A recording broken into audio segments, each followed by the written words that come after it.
Japan's nuclear crisis deepened today as radiation levels jumped at a badly damaged nuclear plant.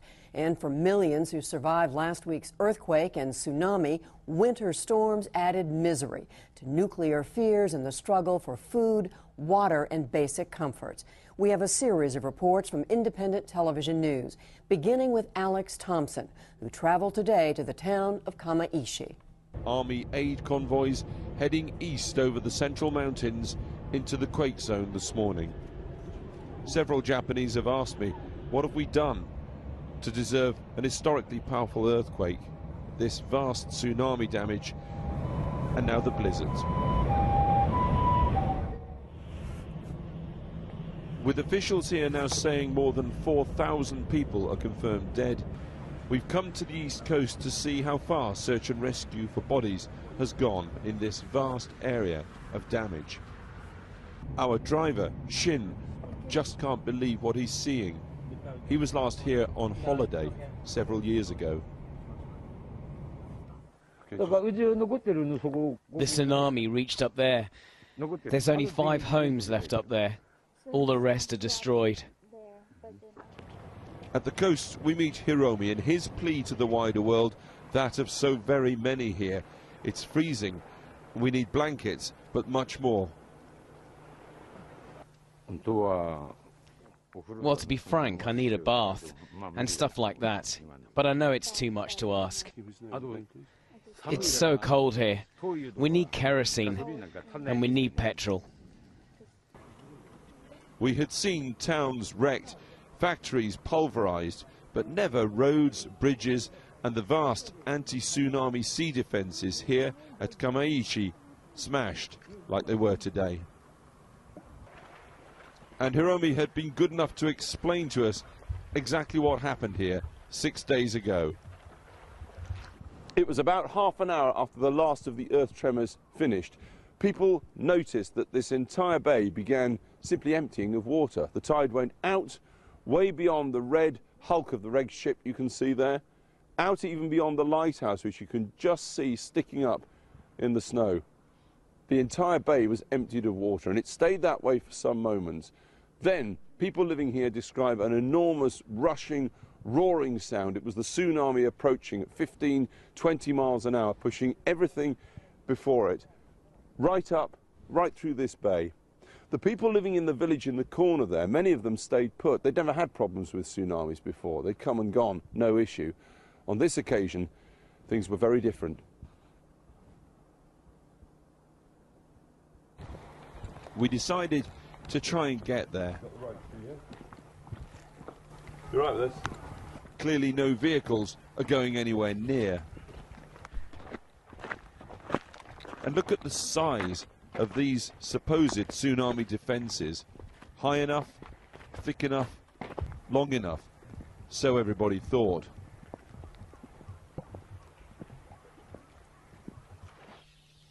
An entire town stripped away to the elaborate foundations of houses designed to withstand earthquakes, yes, but a tsunami of this scale, certainly not. We finally reached the part of the town where local people had said many stayed, believing they'd be safe. Family property and effects strewn around everywhere, demonstrating these people's faith in the vast ramparts of their sea walls was fatally misplaced. Just look at it. There is no way you can get a vehicle anywhere near this village. Walking in's bad enough. It's pretty clear this village has not been reached. And I have to tell you, there is a fairly strong smell of decay coming from the buildings behind me, particularly that garage just there. One small example in one small village of the enormous job here in Japan simply to locate the bodies, let alone begin clearing up this mess. Many Japanese have been leaving the ravaged northeast coast, partly over radiation fears and partly to find shelter. Others are trying to help locate those who disappeared in Friday's disaster. Angus Walker reports from the town of Miyako, where the search continues. Miyako, a fishing port where the harbour offered no sanctuary. A ferry is now marooned in the middle of town. You'd be forgiven for thinking this is a war zone. Instead, it's a place where soldiers are battling to find victims of nature's forces. More than 1,000 are missing. It took the Japanese army 3 days to get to Miyako. They're still here, still searching for bodies, and the weather conditions are getting worse. This town can only be reached by mountainous roads. The sergeant tells me they've pulled 10 people out alive since Monday, and if they only find one more, it'll all still be worth it. This was the moment the tsunami smashed through Miyako's defences. A boat is slammed into a bridge. The waters have receded, exposing the destruction in their wake. Now, you get a real sense of the terrifying scale of this disaster. So much water poured over the sea wall that it hit the bottom of the bridge, which must be around 30 feet above me. These are the lists of the living, more than 5,000 in emergency shelters. And this woman is one of Japan's countless Good Samaritans. I have to help the people because here is my hometown. Kikoko has collected the names of the missing, posted on the internet. She's come here hoping to find people she doesn't know on behalf of people she's never met. It is just horrible. I want to think it is a nightmare what happened in my hometown, but I can't say anything.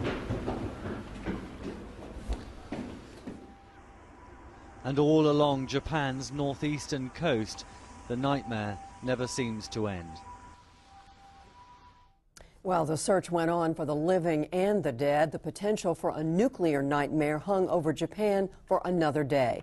A radiation surge sent levels to 300 times normal just south of the stricken Fukushima plant. The levels dropped as the day went on. U.S. nuclear officials reported all the water has boiled away from a pool holding spent fuel rods, a claim the Japanese denied. But the plant owner said it is close to connecting a new power line to restore the plant's cooling system. Sarah Smith has more on the day's nuclear developments. Helicopters carrying water to try to cool down an overheating nuclear reactor looked like a pretty desperate last measure. It looks even worse when the choppers get turned back because there's too much radiation in the air already. You can see the smoke or steam that's pouring out of reactor number 3. That's the most worrying development of the day. Steam built up inside and then burst out as smoke. It was very concentrated, and when it was measured, it was highly radioactive. The power company now have to admit how dangerous the situation is, showing pictures of what 2 fires have done to reactor 4. Inside here, a small number of workers are left, putting themselves in danger, trying to prevent a much greater catastrophe. Even they had to evacuate for part of the day as radiation levels rocketed. Anxious citizens watch the news everywhere. They don't even know the names of the people still working inside Fukushima, the human shields who are Japan's last defense against a full nuclear meltdown. Then the Emperor himself made a very rare appearance on TV, saying he's deeply concerned about the nuclear situation because it's so uncertain, and he hopes with the help of those who remained at the plant, things will not get worse. Some people leaving the area around the nuclear plant are testing positive for radiation. Daichi Ishii fled from Fukushima to Tokyo. He told me and our translator that he's worried he might have been contaminated, but he can't get any hospital to test him. We can't see the radiation, and even the tiniest amount could affect our health. So no matter how far away I go, I don't feel safe. Government instructions to evacuate the danger zone are repeated on the giant screens. People watching in Tokyo find it hard to accept the official assurances that they are safe here. Another thing that has people really worried is the feeling that they don't know if they can believe what their own government is telling them. Normally, no country on earth has as much faith in its leaders and in its parliament as the Japanese do.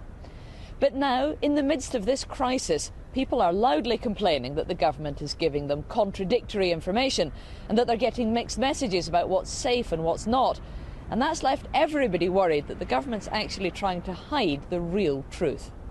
This eminent radiologist feels even he is being kept in the dark, and not just because of the continuing power cuts. He thinks the government is not telling people the whole truth. Maybe the government isn't telling us everything, because they are worried the country will panic. But people aren't stupid. If they were given a full explanation of what's happening, then they could make informed decisions. The French government think they have enough information to instruct all their nationals to leave Tokyo. Many multinationals are moving their staff out of the city, while Japanese residents are simply being told to keep calm and carry on, even in the face of an ongoing nuclear disaster that is worse than any other except Chernobyl.